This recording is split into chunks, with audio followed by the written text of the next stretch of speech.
Là, il y a vraiment urgence de prendre ses responsabilités. Alors, prendre ses responsabilités, il faut commencer par siéger à l'Assemblée. Parce que le groupe macroniste, sur l'examen du budget, vous étiez 20. D'accord ? Non, mais vous étiez 20 en moyenne. Donc, il y a un moment, en fait, quand on est élu par les gens pour travailler sur le budget de la nation... Vous mettez en scène chaque moment où vous êtes à l'Assemblée nationale. Les seuls qui ont défendu, en vérité, les seuls qui se sont opposés à nos mesures, notamment sur la hausse, sur la taxe sur les hauts patrimoines, c'est le Rassemblement national qui est venu à la rescousse. Mais qui se plaignait, mais d'ailleurs, il avait un peu raison.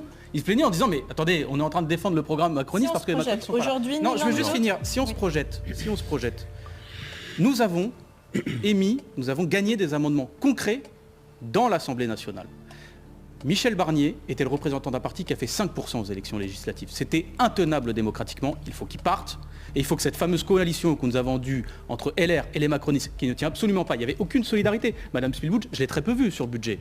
Elle était là un jour sur trois. J'étais solidaire du gouvernement Barnier, je serai solidaire d'un gouvernement, même si c'est un Premier ministre à gauche. Je finis là-dessus, nous avons gagné des amendements en séance, nous avons fini par voter pour la partie recette en séance, parce que nous avons fait un choix politique. C'est de dire maintenant on arrête de taper sur les Français des classes populaires et moyennes et on va chercher l'argent dans les dividendes monstrueux que se sont fait les multinationales. Ça c'est possible, il y a de l'argent qui est disponible. Mais là ça sera en 2024, donc ce ne sera pas le cas. Donc quelle solution maintenant ? La solution, il va y avoir une loi spéciale.